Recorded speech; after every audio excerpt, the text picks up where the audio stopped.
नमस्कार मंडळी, कसे आहात सगळे? ठीक आहात ना? तर मंडळी, संग्रामनगर क्लूज तालुका माळशिरस येथे राहणारे संतोष जाधव हे गोरक्षण आणि गोसेवेचे काम गेल्या 10 वर्षापासून अविरतपणे करत आहेत.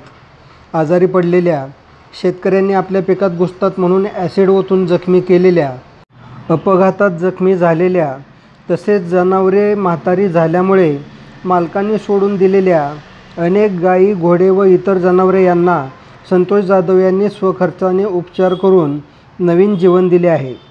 गो तस्करांकडून पोलिसांनी पकडलेली अनेक देशी जनावरे संतोष जाधव स्वतःच्या गोठ्यात सांभाळत आहेत.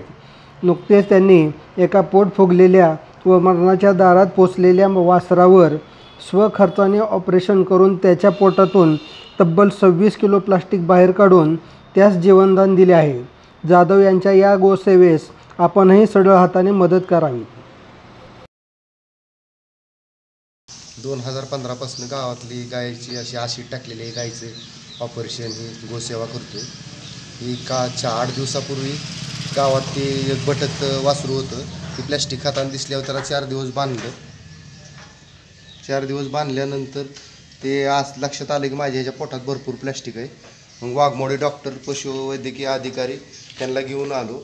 काल बोलवलं दिवसभर फोन करून व ते बोलवून त्याचं ऑपरेशन करून त्याच्या पोटातून 26 किलो प्लॅस्टिक काढलं.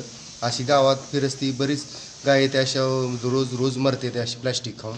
ह्याच्या आधी बी इथं गावात अशी घोडे जखमी झालेले किंवा पाय मोडलेले, अशी लोकांनी कंबरट मोडलेली अशी गाय सोडलेली बरेच असे गाय इथं दुरुस्ती केले. ते ही गायीची प्रति गोष्टीने सगळ्या गोष्टीने कुठल्या नसून आपण बांधकाम व्यवसायातली ही सेवा करत आहे. तरी अनेकांनी ह्या सेवेत सहकार्य किंवा सहभाग घ्यावा व गोसेवेला एक राजमाता मानतात. या राजमातेची अशी अवस्था नसून तिला चांगल्या प्रकारे त्याचं पालन व्हायची व्यवस्था झाली तर ह्यातच मला आनंद आहे. रामकृष्ण आहे.